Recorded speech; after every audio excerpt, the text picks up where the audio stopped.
Sige. Pananglitan, ingon siya nga siya ay magpatanom diri sa amaong trabaho. Di mo ko sugot nga siya ay matanong. Sugot ko pero istoryahon sa namo. Kay kana si Mibawi naman na niya. Kanang mo tanom si kato si Lito katong Pananglitan, manugo siya para patanom mo siya patanom niya dire. Or ingon na namang istorya. Okay, mo to panugo niya. Oo. Yeah, bahin sa katong kuan, naghisgot man to siya nga 2013 ra mo kotob. Unsa may kuan ninyo ano? Wa man ko magpuyo dire. Awan ka po. Awan sa ra day mo ang kuan day mo ha ang ayuta nga siya ikay nagtrabaho. Oo. Ya, nakatod na kana noy.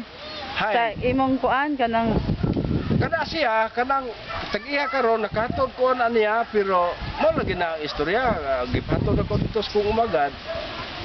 Ingon mo siya nga din ako no ipatrabaho niya ko anong itugod-tugon man nga ang mayo gyud nga mag-istorya gyud me sa personal kay lisod man kayo ang ako ganing gusto di man ko gusto ari ra dire mag-istorya namatay balaod ato gyud dito para wa may inubsanay ako di ko mahiubos niya siya sa di mahiubos nga rin ako nagkuha man gud siya no kay sukad nga na iyan ang yutaw ako no siya kadawat og kuan abot.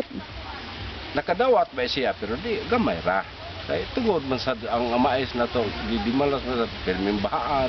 Maski kadto ko nung gasugod nga diri si kuan katong magdayon gani ko nang bibi no siya no. Kay namdam kato. Maski dito lang ko na wala jud siya ka kuan nakadawat katong diri mis ng bibi mao to yung last jud. Katong pag Abril diri man mi nang bibi ato. Nga pa dadan mi tong sa kabulig nga saging duha to usa.